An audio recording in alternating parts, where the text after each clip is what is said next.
Police আমাকে ফাঁসাচ্ছে, আমি করিনি। জয়নগর থানার পুলিশ আমাকে ফাঁসাচ্ছে।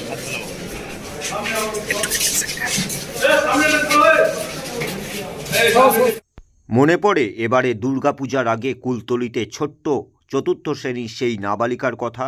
হ্যাঁ, কুলতলির সেই ছোট্ট চতুর্থ শ্রেণীর নাবালিকাকে নির্মমভাবে শারীরিক নির্যাতন এবং খুন করার পর এই যে অভিযুক্ত দেখছেন, এই অভিযুক্ত দোষী সাব্যস্ত হয়েছে আজ আদালতে তাকে দোষী সাব্যস্ত করার পর যখন সাজা ঘোষণা প্রক্রিয়া হচ্ছে, এমন সময় সাংবাদিকদের মুখোমুখি অভিযুক্ত বলছে পুলিশ নাকি তাকে ফাঁসাচ্ছে।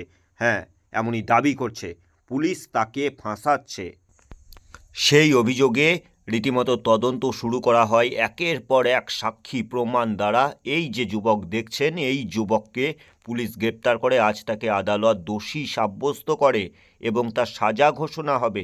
এমন মুহূর্তেও ক্যামেরার সামনে তার কোনো রকম কোনো সেই ঘটনা প্রসঙ্গে তার নিজের মধ্যে সংশয় নেই, সংশয় প্রকাশও নেই। সে ঘুরিয়ে এ রাজ্যের পুলিশকে কিন্তু নিশানা করছে, তাকে ফাঁসাচ্ছে এমন অভিযোগ করছে।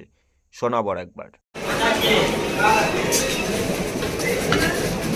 বলছো পুলিশ আমাকে ফাঁসাচ্ছে, আমি করিনি। জয়নগর থানার পুলিশ আমাকে ফাঁসাচ্ছে।